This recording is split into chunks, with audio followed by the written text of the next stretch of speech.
If we go back 10 years and ask entrepreneurs, hey, do you think you can make an IPO? They will say, no way.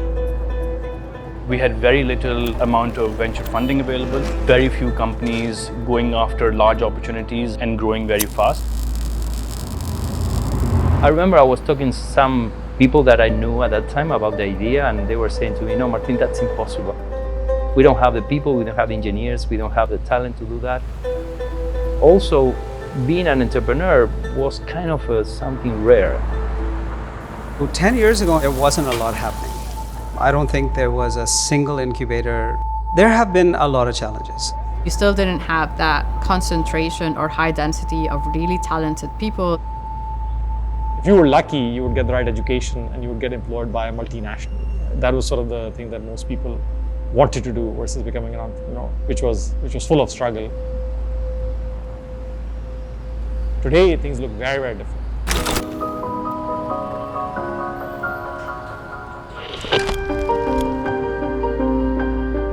I think Mudassir has tried to help founders in any way he can. He has invested in a lot of companies.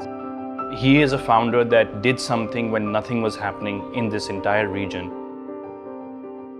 So Martin is a very straightforward person. He quickly understands the business model and he will very honestly tell you what you should do. Martin is a locomotive. He's always pushing for more. I grew up in La Plata, about 60 kilometers south of Buenos Aires. My father was an entrepreneur. He did a great job teaching us the basic lessons of entrepreneurship. From very early, I wanted to be an engineer, always. You know, in the beginning, I wanted to be a pilot. I wanted to go and see the world. At some point, someone said, try to get into business. That's really when things changed from really becoming, a software engineer and pursuing tech as a profession.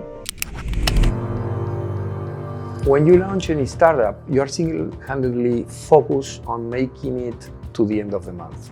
I believe that through Endeavor, what we got was a vision of how connected our organization could be with everything surrounding us.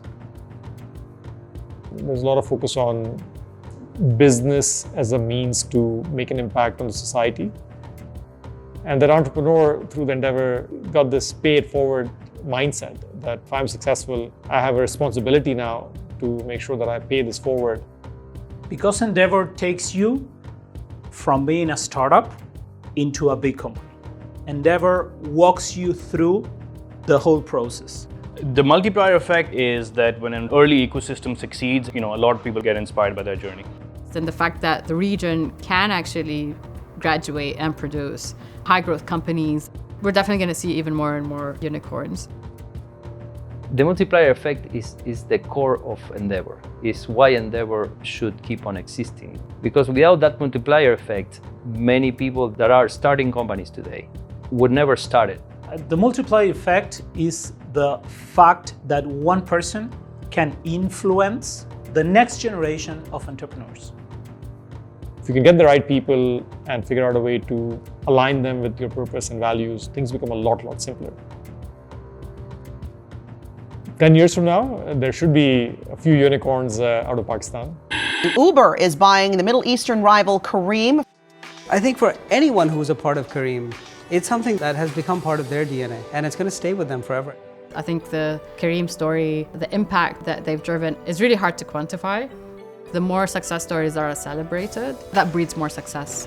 When you find these crazy people that think different, they can change local ecosystems.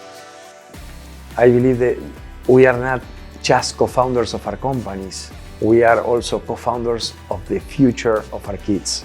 And collectively, we are creating a better future for our societies by creating organizations who are extremely connected to the positive impact we can create, very aware of that impact.